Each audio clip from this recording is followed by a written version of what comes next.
عمته تيلي مش مقتنعة ان تيتا ماتت. يا دعاء، يا دعاء، يلا يا حبيبتي الاذان هيدن، ما حضرتيش الفطار. يلا يا دعاء. ماما اهو عملتلك البطه اللي انت بتحبيه. عملتلك كل حاجه انت بتحبيها بقى. بصي البطه زي ما انت عايزاها مشويه اهي.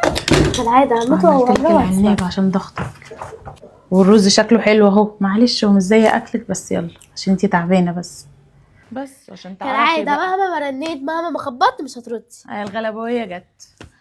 قلت بقى اجي افطر معاكي ستهم وعندي في البيت والله، وقلت اجي معاكي اجي افطر عندك هنا عشان ما تفطريش لوحدك.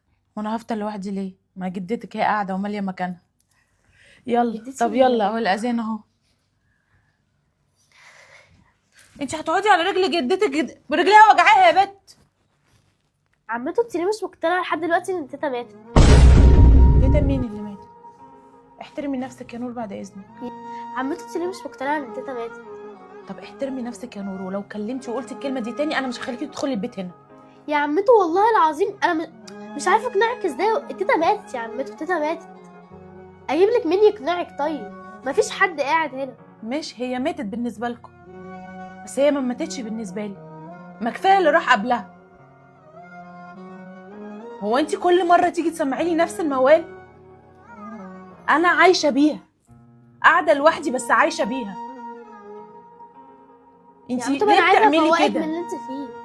انت لحد دلوقتي مقتنعه ان هي عايشه وهي مش عايشه. طب خلاص يا عمته، ايه رايك بقى اجي اعيش معاكي هنا؟ وتعيشي معايا ليه؟ ما هي عايشه معايا. ماشي يا عمته، انا عارفه ومقدره احساسك ان هي عايشه معانا جوانا، بس هي في الحقيقه يا عمته مش عايشه معانا. هو ايه اللي في الحياه مش عايشه معانا؟ انت ليه مش قادره تتوقعي وتتخيلي ان هي موجوده فعلا؟ هي موجوده في كل تفصيله، موجوده في كل حاجه. انتوا كل واحد عاش حياتكم، عاش حياته في كل حاجه بالطول وبالعرض.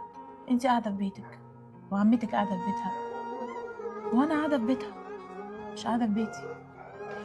يعني مستنيه الوقت اللي اروح لها فيه، زي ما جدك كده كان قبلها. طب قولي لي، طيب انت بتشوفيها ازاي؟ بشوفها قاعده معايا، بتتكلم معايا، بتبقى زعلانه لما حد يزعلني، زي وكده ما جده كان بيبقى معانا وموجود معانا وبيزعل لما حد بيزعل.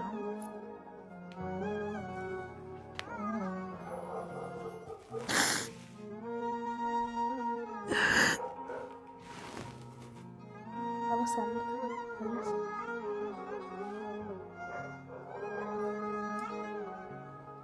عاجبك انك تشوفيها كده اهلا وسهلا، مش عاجبك روحي بيتك وما تجيش هنا تاني.